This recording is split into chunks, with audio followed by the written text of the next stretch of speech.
2009 সালে একটা মেক্সিকান হোটেলের সামনে এক মহিলা দাঁড়িয়ে চিৎকার করা শুরু করে। চিৎকার করে উনি কি বলছিল? উনি বলছিল এই হোটেলের ভিতরে যারা আছে তারা খুনি, এই হোটেলের ভিতরে যারা আছে তারা রেপিস্ট, এবং এই হোটেলের ভিতরে যারা আছে তারা মানুষের মাংস খায়।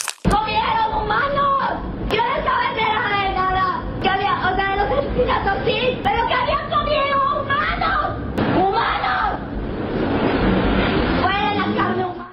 ওই হোটেলে তখন একটা মডেলিং এর ইভেন্ট চলতেছিল এবং হোটেলের ভিতরে নামি দামি ব্যবসায়ী, নামি দামি রাজনীতিবিদ এরকম মানুষজন ছিলেন। কিছুক্ষণের মধ্যেই পুলিশ এসে গ্যাব্রিয়েলা নামে ওই মহিলাটাকে ধরে নিয়ে যায়। পরবর্তীতে ওই মহিলাটাকে একটা সাইকিয়াট্রিক সেন্টারে পাঠানো হয়, পাগলাগারদে। এবং তারপরের থেকে 2009 সালের কথা এটা, তারপরের থেকে আজকে পর্যন্ত ওই মহিলাটার আর কোনো খোঁজ পাওয়া যায় নাই। এপস্টিন ফাইল নিয়ে হঠাৎ করে আবার কথাবার্তা শুরু হয়েছে। আজকে আমরা বোঝার চেষ্টা করব হঠাৎ করে কেন এপস্টিন ফাইল নিয়ে আবার কথাবার্তা শুরু হলো, এপস্টিন লোকটা আসলে কে, সে কিভাবে বড় লোক হলো, তার কিভাবে আসলে আইল্যান্ড হলো, সে আসলে করছে এটা কি, এবং এই পুরা বিস্তারিত ব্যাপারটা ইনক্লুডিং কিছু ফেক নিউজ সবকিছু আমরা কভার করার চেষ্টা করবো আজকের এই ভিডিওতে। চল শুরু করা যাক। প্রথমে আমাদের জানতে হবে এপস্টিন লোকটাকে, এবং প্রথমেই যেটা আপনাদের বুঝতে হবে সেটা হলো অন্যান্য অপরাধীদের মতোই এপস্টিনও একটা বেশ বুদ্ধিমান লোক। ছোটবেলায় ও ফিজিক্স, অঙ্ক, ম্যাথমেটিক্স রিলেটেড যতগুলো সাবজেক্ট ছিল বা সায়েন্স রিলেটেড যতগুলো সাবজেক্ট ছিল সবকটা অনেক ভালো ছিল, এবং এত ভালো ছিল যে 2টা গ্রেড স্কিপ করে 5 থেকে একবারে 8 উঠে যায়, 6 এবং 7 ওর পড়া লাগে না ওই সময়। পড়াশোনা যখন শেষ করে তখন যেহেতু ভালো স্টুডেন্ট, সবাই বলেছে যে তুমি আপাতত স্কুলের টিচার হয়ে যাও। সো একটা স্কুলের টিচার হয়, যে স্কুলে ও ফিজিক্স এবং ম্যাথ 2টা সাবজেক্টই পড়াইতো। পিয়ার স্টার নামে একটা কোম্পানি আছে, খুব জনপ্রিয়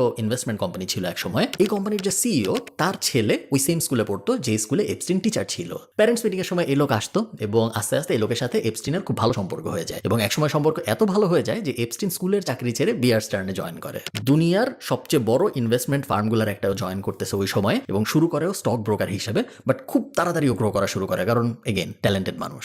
মাত্র কয়েক বছরে, যখন এপস্টিনের বয়স 27 বছর, তখন ওই কোম্পানির লিমিটেড পার্টনার হয়ে যায়। লিমিটেড পার্টনার হওয়ার কিছুদিন পরে, ততদিনে কিন্তু ভালো টাকা পয়সা কামানো শুরু করছে, কারণ ও তো বিশাল একটা কোম্পানির এখন limited partner. But limited partner হওয়ার কিছুদিন পরেই স্টক জালিয়াতির একটা অভিযোগে ও চাকরি চলে যায়। চাকরি যখন চলে যায়, ও নতুন একটা কাজ নেয়, যে কাজটাকে বলা হয় ফাইন্যান্সিয়াল বাউন্টি হান্টিং। ফাইন্যান্সিয়াল বাউন্টি হান্টিং কথাটার মানে হলো, মনে করেন একটা ব্যাংক আছে, ওই ব্যাংকের থেকে একজন 1 কোটি টাকা লোন নিছে, লোন নিয়ে সে পালায় গেছে, হয় সে বিদেশ চলে গেছে বা সে অন্য জুরিসডিকশনে চলে গেছে যেখানে ওই ব্যাংক এখন আর কিছু করতে পারতেছে না। ফাইন্যান্সিয়াল বাউন্টি হান্টাররা যেটা করে, এরা ফার্স্টে খুঁজে বের করে যে লোন নিয়ে পালায় গেছে সে কোথায় পালাইছে, এরপর ওই জায়গায় তার কি কি অ্যাসেট আছে, ওই অ্যাসেটগুলা কিভাবে রিকভারি করা সম্ভব, বা আমার টাকা নিয়ে যে পালায় গেছে সেই টাকা এখন যেখানে রাখছে সেই কোম্পানির সাথে বা সেই ব্যাংকের সাথে কিভাবে লিয়াজও করা সম্ভব যাতে করে আবার টাকা ফেরত আনতে পারে। এই পুরো ব্যাপারটাকে বলে ফাইন্যান্সিয়াল বাউন্টি হান্টিং। এই জিনিস করে জেফ্রি এপস্টিন জনপ্রিয় হওয়া শুরু করে আস্তে আস্তে ফাইন্যান্সিয়াল দুনিয়ার মধ্যে, এবং আমি যদি ভুল না করে থাকি এই জিনিস করেই ও ফার্স্ট মিলিয়নিয়ার হয়। আজকের দিনের মিলিয়নিয়ার এবং ওই সময়ের মিলিয়নিয়ার কিন্তু এক কথা না। ওই সময় মিলিয়নিয়ার হওয়া আর অনেক বেশি কঠিন ছিল, কারণ ডলারের ভ্যালু বেশি ছিল, পুরো দুনিয়ার ইকোনমি আর অনেক ছোট ছিল। বাট ওই সময়ও মিলিয়নিয়ার হয়, এবং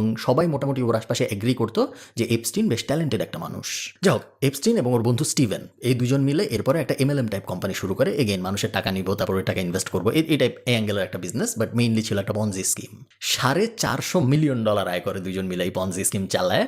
এবং মজার ব্যাপার শুনেন, এই পঞ্জি স্কিম একসময় ধরাও খায়। ধরা যখন খায় তখন এপস্টিনের যে বন্ধু, 2 পার্টনার ছিল না, ওই স্টিভেন যে লোকটা, তার 20 বছরের জেল হয়। এপস্টিনের কি হয় বলেন তো? কিচ্ছু হয় না, ওর কোনো ক্ষতি হয় না, ইভেন ওর নামে কেস পর্যন্ত হয় না। কেন? তার কারণ এপস্টিন অলরেডি এমন এমন মানুষের সাথে নেটওয়ার্ক করে ফেলছে, এমন এমন মানুষের সাথে কানেকশন বানায় ফেলছে যারা অনেক উচ্চ পদস্থ, এবং তারা কলকাঠি নেড়ে এটা মেক শিওর করে যে কোম্পানি বন্ধ হয়ে যাবে, জরিমানা দিতে হবে, ঠিক আছে, বাট এপস্টিনের যেন কোনো ক্ষতি না হয়। তো MLM কোম্পানি বন্ধ হয়ে গেল। এখন এপস্টিন কি করবে? ও ভাবে যে ঠিক আছে, আমি আর কোনো পার্টনার নিব না, এবার আমি একাই কাজকর্ম করবো। কি কাজ করবো? হ্যাঁ, আমার ওয়েলথ ম্যানেজমেন্ট, টাকা পয়সা ম্যানেজ করার বেশ ভালো একটা এক্সপিরিয়েন্স আছে, মাঝখানে মানুষের জন্য এটা করছি, এখন আমি এই সেম জিনিসই করবো, বাট শুধু বড় লোকদের জন্য। আমি যেটা করবো, পৃথিবীতে যত বড় লোক আছে, যত পাওয়ারফুল মানুষ আছে, সবাইকে যাই বলবো, ভাই তোমার টাকা আমাকে দাও, আমি তোমার টাকা ইনভেস্ট করে দিব, এবং তারপরে ওই ইনভেস্টমেন্ট থেকে যে প্রফিট হবে সেখান থেকে তুমি আমাকে টাকা দিও। এই জিনিসটাকে কেতাবি ভাষায় বলে ওয়েলথ ম্যানেজমেন্টের ব্যবসা, এবং এই ওয়েলথ ম্যানেজমেন্টের ব্যবসা শুরু করে এপস্টিন।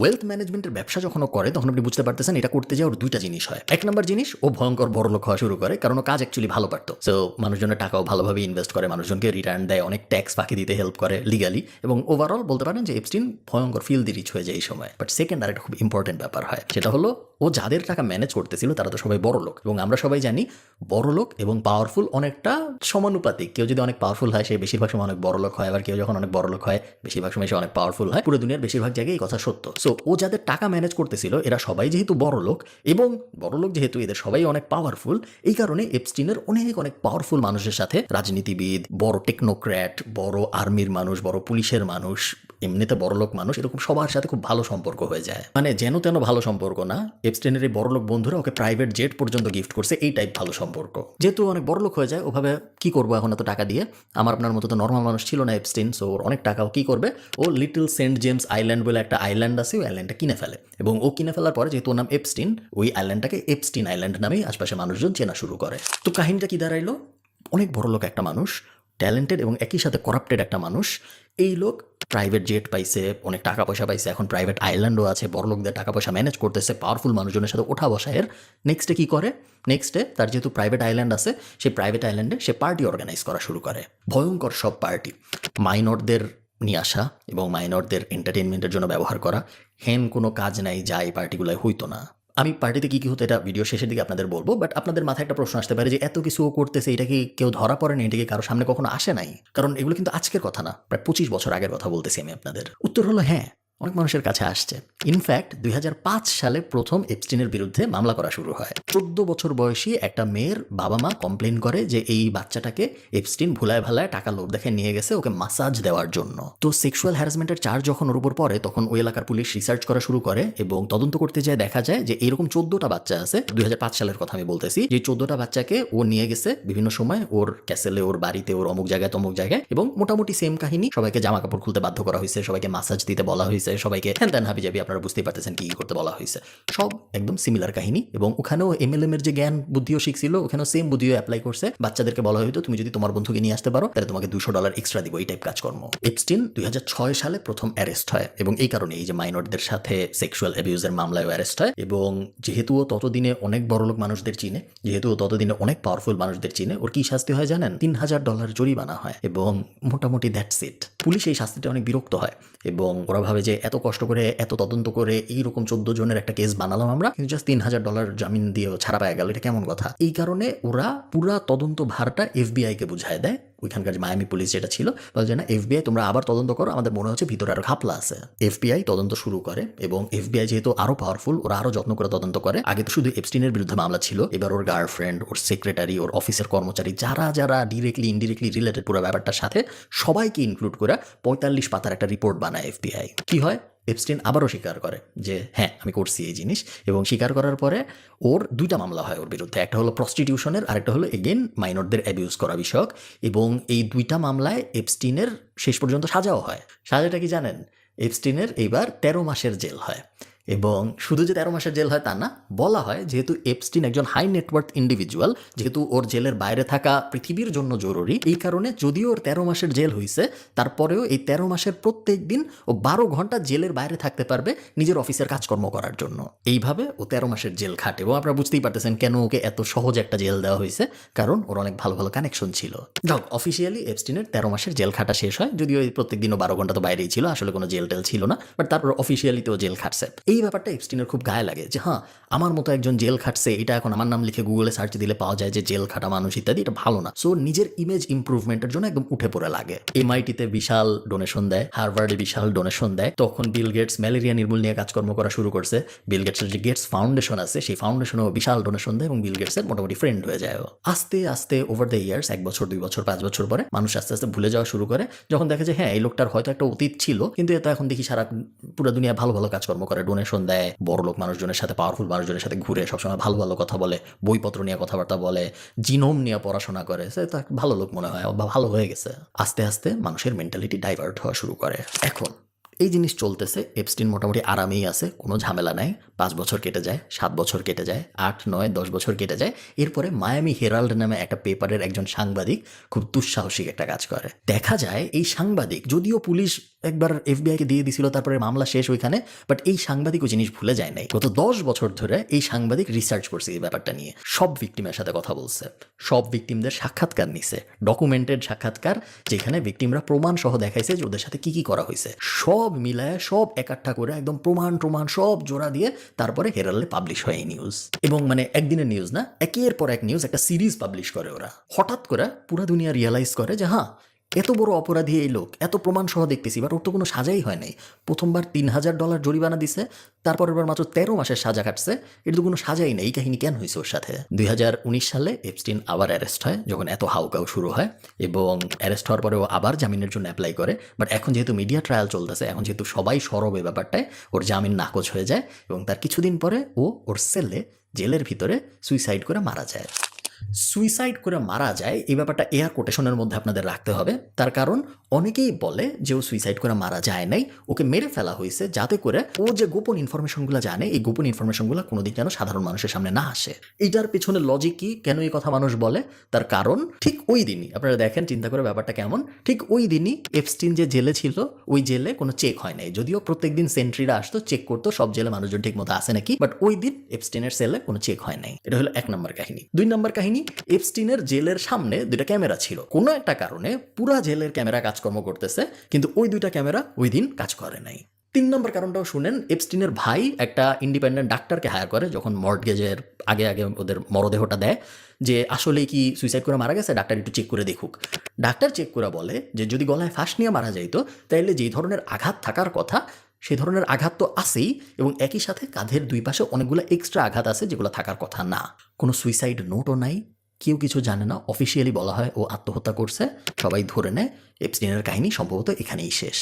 আপনাদের মনে হতে পারে যে হ্যাঁ, একটা খারাপ মানুষ ছিল, খারাপ মানুষ শেষ পর্যন্ত সুইসাইড করছে, বা যেভাবে কেউ মেরে ফেলছে শেষ পর্যন্ত মরছে খারাপ মানুষ, তো ভালো হয়েছে, সব শেষ, তাই না? বাট অ্যাকচুয়ালি কিছু শেষ না। এপস্টিনের যত ভিকটিম ছিল সবাই জোরে সোরেভাবে বলা শুরু করে, একই সঙ্গে মিডিয়া এবং সাধারণ মানুষও বলা শুরু করে যে এপস্টিনের ফাইল রিলিজ করতে। এপস্টিনের ফাইল রিলিজ করা ব্যাপারটা আসলে কি? এপস্টিন নিয়ে বিশাল রিসার্চ করছে FBI, তার আগে পুলিশ, এবং ওরা কেস সাজাইছে একের পর এক, ভিকটিমদের সাথে কথা বলছে, ওর সব কটা বাড়িতে রেইড চালাইছে, ওর হার্ড ড্রাইভ, ওর ইমেইল, ওর অমুক, ওর তমুক, নোট, হাবি জাবি যা কিছু আছে সব কিছু কিন্তু কবজা করা হয়েছে, এবং এই সব কবজা করে বিশাল একটা রিপোর্ট বানানো হয়েছে, যে রিপোর্টটাকে বলা হয় এপস্টিন ফাইলস, যেখানে গত 10-15 বছরে এপস্টিন কার কার সাথে কথা বলছে, কে কে ওর প্লেনে উঠছে, কার কার সাথে ইমেল চালাচালি হয়েছে, কার কার সাথে ফোনে কথা হয়েছে, কে কে আসছে, ছবি, ভিডিও, সিসিটিভি ফুটেজ, এমন কিছু নাই যেটা ওই এপস্টিন ফাইলসের মধ্যে নাই। তো সবাই বলা শুরু করে যে এপস্টিন ফাইল পাবলিশ করে দাও। কেন? তার কারণ এপস্টিন মরছে ভালো কথা, বাট এপস্টিন তো একা করে নাই, ওর আইল্যান্ডে আরও মানুষ গেছিল, অনেকেই এই খারাপ কাজকর্মের সাথে জড়িত ছিল। আমাদের তো জানা উচিত রে ভাই যে এপস্টিন মরে যাওয়ার পরেও যারা বেঁচে আছে তাদের মধ্যে খারাপ কে কে ছিল এটার মধ্যে রিলেটেড। আমরা যদি জানতে পারি তাইলে না আমরা সতর্ক হবো। হয়তো আমি ভোট দিব যাদের, তাদের মধ্যে একজন হয়তো এপস্টিন আইল্যান্ডে গেছিল, যদি পাবলিশ না হয় তাহলে আমি জানবো কিভাবে? এবং না জানলে আমি এরকম একজনকে সিলেক্ট করে ফেলবো আমার দেশের প্রধানমন্ত্রী হিসেবে যে আসলে একজন রেপিস্ট। এটা তো হইতে পারে না, তাই না? এটা নিয়ে অনেক হাউকাউ করা শুরু হয় সাধারণ মানুষের মধ্যে। এই হাউকাউ 4-5 বছর চলে, এবং ট্রাম্প অ্যাকচুয়ালি প্রেসিডেন্ট হওয়ার আগে এটা বলছিল যে ও যদি প্রেসিডেন্ট হয় তাহলেও এপস্টিন ফাইল রিলিজ করবে। যদিও ও প্রেসিডেন্ট হওয়ার পরে মুখ রয়ে গেছে, বদলাই গেছে, ও বলছে যে না, আমি এই ধরনের কাজকর্ম করবো না। যাও, যেহেতু নিম্ন আদালত এবং তারপরে যেহেতু সংসদের লোয়ার কোর্টে এটা নিয়ে অনেক কথাবার্তা হচ্ছে আমেরিকায়, শেষ পর্যন্ত একটা বিল পাস হয়, যে বিলটাকে বলা হয় এপস্টিন ফাইল ট্রান্সপারেন্সি অ্যাক্ট। যে বিলটায় মেনলি এটাই বলা হয় যে সব অথরিটিকে, আইন কর্তৃপক্ষ যারা আছে, জুডিশিয়াল সিস্টেম যারা আছে, তাদেরকে অর্ডার দেওয়া হচ্ছে যে এপস্টিন রিলেটেড যত ফাইল আছে সব তোমরা এখন প্রকাশ করতে বাধ্য। এই আদেশ দেওয়ার পর ডিপার্টমেন্ট অফ জাস্টিস আমেরিকায় ওরা ভেবাচাকা খেয়ে যায়। ওরা প্রথমে বলে যে না, আমরা পাবলিশ করবো না, কারণ এর মধ্যে অনেক ভিকটিমের কথাবার্তাও আছে, যেটা যদি পাবলিশ করা হয় তাহলে ভিকটিমদের অনেক ক্ষতি হতে পারে সামাজিকভাবে। যেহেতু ছোটোবেলায় ওদের সাথে একটা ঘটনা ঘটছিল, ওরাও সবাই চায় না যে এটা এখন মানুষজন জানুক। তো বিল যেহেতু পাস হয়ে গেছে, এখন তো কিছু করার এখন করতেই হবে। ওরা প্রথম সপ্তাহে করে না, সেকেন্ড সপ্তাহে করে না, থার্ড সপ্তাহে করে না, 31তম দিনে যায়, 1 মাস 1 দিন, 1 মাস 2 দিন পরে যায়, ফাইনালি জানুয়ারির 30 তারিখে ওরা এপস্টিন ফাইলসের হাফ পাবলিশ করে। 35 লক্ষ পেজ, 2000 ভিডিও এবং 1,80,000 ছবি। এই জিনিস হলো পাবলিশ হয়, এবং বলা হচ্ছে আরও প্রায় 30 লাখের মতো পেজ আছে যেগুলো পাবলিশ করে নাই ওরা। এত সময় কেন লাগলো? অনেক ধরনের কনস্পিরেসি থিওরি আছে, বাট সবচেয়ে জনপ্রিয় এবং সবচেয়ে প্রবাবলি ট্রু কনস্পিরেসি থিওরি সেটা হলো রিপোর্ট যখন পাবলিশ হয়েছে তখন দেখা গেছে অনেক কিছু রিডাক্ট করা, কালো টেপ মারা, কলম দিয়ে কাটা দেওয়া নাম, মার্কার দিয়ে হাইড করে দেওয়া নাম, অনেক জায়গায় ইনফরমেশন রিট্র্যাক্ট করা হয়েছে। এখন অফিসিয়ালি বলা হয়েছে যে এগুলো রিট্র্যাক্ট করা হয়েছে কারণ এসবের সাথে ভিকটিমদের ব্যাপার স্যাপার জড়িত, বাট অনেকেই মনে করতেছে যে এটা আসলে ব্যাপার না। এমন মানুষের নাম ওইখানে আছে যে মানুষগুলো এত পাওয়ারফুল যে ওরা আসলে চায় না যে ওদের নাম ওখানে থাকুক, এই কারণে এগুলো রিট্র্যাক্ট করা হয়েছে। এই ফাইলটা যেহেতু মাত্র পাবলিশ হয়েছে এবং পুরো দুনিয়া এই ফাইল নিয়ে কথাবার্তা বলা শুরু করেছে, এই কারণেই আপনারা এখন হঠাৎ করে এত কথাবার্তা শুনছেন এপস্টিন ফাইলস নিয়ে বা এপস্টিন আইল্যান্ড নিয়ে। সো হ্যাঁ, আমরা এখন মোটামুটিভাবে জানি এপস্টিন আইল্যান্ড কি জিনিস, এপস্টিন আইল্যান্ডে কারা যাইতো এবং এপস্টিনের সাথে এই পুরা ব্যাপারটার মধ্যে কারা কারা জড়িত ছিল। ডোনাল্ড ট্রাম্পের নাম 1000 বারের বেশি আসছে এপস্টিন ফাইলসে, এবং 8 বারের বেশি ও এপস্টিনের প্রাইভেট জেটেই উঠছে। বিল ক্লিন্টনের শুধু যে নাম আসছে তাই না, বিল ক্লিন্টনের ছবিও আসছে এবং একটা ভিকটিমের স্টেটমেন্টও পাওয়া গেছে এই এপস্টিন ফাইলসের ভিতরে, যেখানে ওই ভিকটিমটা বলছে যে ও বলতে শুনছে বিল ক্লিন্টনকে যে ওর ইয়াং মানুষদের পছন্দ। প্রিন্স অ্যান্ড্রুর নাম আসছে কয়েক শতবার, যেখানে এপস্টিন প্রিন্স অ্যান্ড্রুকে বলতেছে যে ওর সাথে 26 বছর বয়সী একজন রাশিয়ানের সাথে ওর ডেট করার ব্যবস্থা করে দিবে। প্রিন্স অ্যান্ড্রুর ছবিও লিক হয়েছে, আমি জানি না আপনারা দেখছেন নাকি, যে ও ফ্লোরে বসে আছে, নিচে একটা মেয়ে। ইলন মাস্কের ইমেল লিক হয়েছে, যে ইলন মাস্ক মেইলটা করছে এপস্টিনকে এবং এপস্টিনকেও জিজ্ঞেস করছে যে তোমার আইল্যান্ডে সবচেয়ে ওয়াইল্ড পার্টি হয় কবে, আমি আমার গার্লফ্রেন্ডকে নিয়ে আসবো এই পার্টিতে। যদিও ইলন মাস্ক পরবর্তীতে বলছে যে জিজ্ঞেস করছিল, কিন্তু আসলে কখনো যায় নাই। তারপরে এখন আমরা জানি না গেছে নাকি যায় নাই। একটা ড্রাফট ইমেল পাওয়া গেছে যেটা এপস্টিন লিখছিল কিন্তু কখনো পাঠায় নাই, এবং এই ড্রাফট ইমেলের মধ্যে ও কাউকে লিখতেছে যে আমার এখানে যখন বিল গেটস আসছিল, বিল গেটস একজন মডেলের সাথে শারীরিক সঙ্গম করছিল এবং এই কারণে বিল গেটসের এসটিডি হয়েছে, সেক্সুয়ালি ট্রান্সমিটেড ডিজিজ হয়েছে, যেই কারণে এখন বিল গেটসকে নিয়মিতভাবে ড্রাগ নিতে হয়, যেটা একটা কারণ বিল গেটসের ডিভোর্স হওয়ার জন্য। এই পুরো জিনিস ও ইমেলের ড্রাফটে লিখছিল, কিন্তু কাকে পাঠাবে এটা জানা যায় নাই। এখন একটা জিনিস আপনাদের বুঝতে হবে যে এগুলা সব এপস্টিনের ফাইল এবং এগুলার সব সত্য নাও হইতে পারে। যেমন এই যে পুরো বিল গেটসের কাহিনীটুকু আমি আপনাদের বললাম, এটা এপস্টিন একজনকে লেখা পাঠাচ্ছে, এপস্টিনের মতামত এটা কি আসলেও সত্য, এটা কি সত্য না, এটা জানার কিন্তু কোনো উপায় নেই। বিল গেটসই ভেরিফাই করতে পারবে, ও তো কখনো ভেরিফাই করবে না। সো আমরা আসলে জানবো না যে এটা সত্য নাকি সত্য না, এটা এপস্টিনের মতামত। অনেক কিছুই আমরা জানি যে সত্য না, যেমন একটা ছবি খুব ভাইরাল হয়ে গেল যে একটা জায়গায় মাংস রাখা এবং এক ছবির সাথে ডেসক্রিপশন যে এখানে মানুষের মাংস কেটে কেটে রাখা হয়েছে। পরবর্তীতে দেখা গেছে যে না, এটা এরকম কোনো ছবি না, এটা এআই দিয়ে বানানো ছবি বা ফেক একটা ছবি, এটা আসল না। আবার আরেকটা ব্যাপার হয়েছে, সেটা হলো এপস্টিন ফাইলস তো ইংরেজিতে, এটা যখন তর্জমা করা হয়েছে, স্পেশালি বাংলাদেশ ইন্ডিয়া এই রিজিয়নে যখন এটা তর্জমা করা হয়েছে, তখন মূল অর্থ ধরেই তর্জমা করা হয়েছে, ভাবার থোটা বোঝা হয় নাই। ফর এক্সাম্পল, এপস্টিন একজনকে ইমেইলে বলছিল যে আমার কথা শুনে মোদি ইসরায়েলে যে নাচছে। এখন ইংলিশ কথা যেটা ছিল সেটা ছিল যে কথাটা সেইং টন এটা এরকম ছিল যে হ্যাঁ, Modi did exactly as I said, he স্যাং and dance for me in Israel. মানে মেইনলি যেটা বোঝাইতে চাইছিল সেটা হলো যে আমার কথা, আমি এক্স্যাক্টলি যা বলছি মোদিকে ওইটাই করছে ইসরায়েলে, যে আমার কথা শুনছে। ওটার একটা এক্সপ্রেশন হলো যে হ্যাঁ, ও আমার কথা মতো গান গাইছে বা ও আমার কথা মতো নাচছে। বাট তার মানে এটা আসলে যা নাচছে, নৃত্য পরিবেশন করছে, ওইটা না। ও আমার কথা মতো নাচছে মানে হলো আমি যা বলতে বলছি তাই বলছে।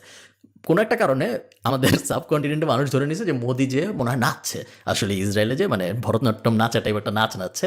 বাট ব্যাপারটা ওইটা না, মেইনলি বোঝাইতে চাইছে যে আমার কথা মতো কাজ করছে ও।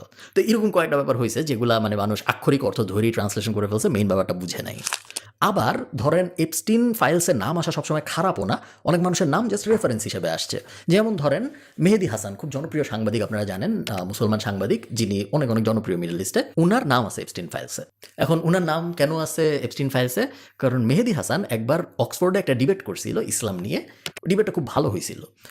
ওই ডিবেটের একটা ইউটিউব লিঙ্ক এক দুবাইয়ের ব্যবসায়ী এপস্টিনকে ইমেল করছে, ইমেল করে বলছে যে মেহেদি হাসানের এই ডিবেটটা দেখো, ইসলাম নিয়ে তোমার অনেক ধারণা ক্লিয়ার হয়ে যাবে, এটা একটা কথা বলছে। ওইটাকেই বলা হচ্ছে যে হ্যাঁ, মেহেদি হাসানের নাম আসছে এপস্টিন ফাইলে। বাট এটা জাস্ট ওর এখানে কোনো লেনা দেনা নাই। আরেক মানুষ ওর একটা ভিডিও লিঙ্ক পাঠাইছে এপস্টিনকে, ভিডিওটাও ইসলাম নিয়ে একটা ভালো ডিবেটের। এপস্টিন আইল্যান্ডে কি ভয়ঙ্কর নির্মম কাজকর্ম হতো এটার বিস্তারিত ডেসক্রিপশন আমি আপনাদের দিব না, কিছু এক্সাম্পল আমি আপনাদের বলি যেন আপনারা অ্যাটলিস্ট ধারণা করতে পারেন কি ধরনের ভয়ঙ্কর কাজকর্ম হতো ওখানে। এবং আমি এখন যা যা বলতেছি এগুলো সোশ্যাল মিডিয়ায় আপনি শুনছেন আন্দাজে, ওগুলা না, আমি অ্যাকচুয়াল কথাবার্তাই বলতেছি। একটা রুম পাওয়া গেছে, যে রুমের মাঝখানে একটা ডেন্টিস্টের চেয়ার এবং ওই রুমের আশপাশে 12টা মুখোশ রাখা, মুখ ঢাকার। এবং ধারণা করা হচ্ছে যে এপস্টিনের ওই রুমে হিউম্যানদের উপরে অপারেশন এবং এক্সপেরিমেন্ট চালানো হইতো, both biologically and also sexually, এবং টেস্ট করা হইতো বিভিন্ন ধরনের জিনিসপত্র করে দেখা হইতো কীরকম রিয়াকশন আসে। ওই রুমটা বানানোই হয়েছিল এই জন্য। পুরা আইল্যান্ডে অসংখ্য হিডেন ক্যামেরা ছিল, যেটা থেকে এটা মোটামুটি 100% অনুমান করে নেওয়া যায়, 100% অনুমান কথাটা একটু অদ্ভুত শোনায়, বাট অ্যাকচুয়ালি 100% অনুমান করে নেওয়া যায় যে এপস্টিন পুরা আইল্যান্ডে এই কারণেই হিডেন ক্যামেরা বসাইছিল, ইভেন বেডরুম বাথরুম সব জায়গায়, কারণ ও এই বড়লোক মানুষগুলোকে ব্ল্যাকমেইল করতো। এবং পরবর্তীতে আপনি যদি 2 4 মিলানোর চেষ্টা করেন, আসলে ইট মেক সেন্স, কারণ না হলে এত বড় অপরাধী এতদিন ধরে ওর কোনো কিছু হবে না কেন? নিশ্চয়ই ব্ল্যাকমেইল এখানে একটা রোল প্লে করছে। নগ্ন বাচ্চাদের ছবি তো পাওয়া গেছে হাজারে হাজারে, এবং হাজারে হাজারে রেপের কেস, হাজারে হাজারে অ্যাবিউসের কেস। শুধু যে বাচ্চাদের সাথে বা মাইনরদের সাথে করা হয়েছে এরকম না, অ্যাডাল্টদের সাথেও করা হয়েছে, এরকমও অনেকগুলো কেস পাওয়া গেছে। বিকৃত যৌনাচার বলেন, রেপ বলেন, অ্যাবিউস বলেন, কিলিং বলেন, বার্নিং বলেন, বা স্যাটানিস্টিক রিচুয়াল বলেন, যেগুলোই হোক, কোনো না কোনো জিনিসের সাথে এপস্টিন আইল্যান্ডে যারা পা রাখছে তারা কোনো না কোনোভাবে জড়িত। এই কারণে এখন সবাই ধারণা করে নিচ্ছে যে ফাইলের নাম আসছে নাকি জানি না, আসলে ভালো, না আসলে ভালো কোনো সমস্যা নেই। তুমি যদি যায় থাকো অ্যাকচুয়ালি আইল্যান্ডে, তাহলে আমরা ধরে নিব যে তুমি খারাপ। এখন দেখার বিষয় পুরা দুনিয়া এর বিরুদ্ধে কোনো ব্যবস্থা নেয় নাকি। আজকের দিনে মনে হচ্ছে পুরা দুনিয়া কোনো ব্যবস্থা নিবে না,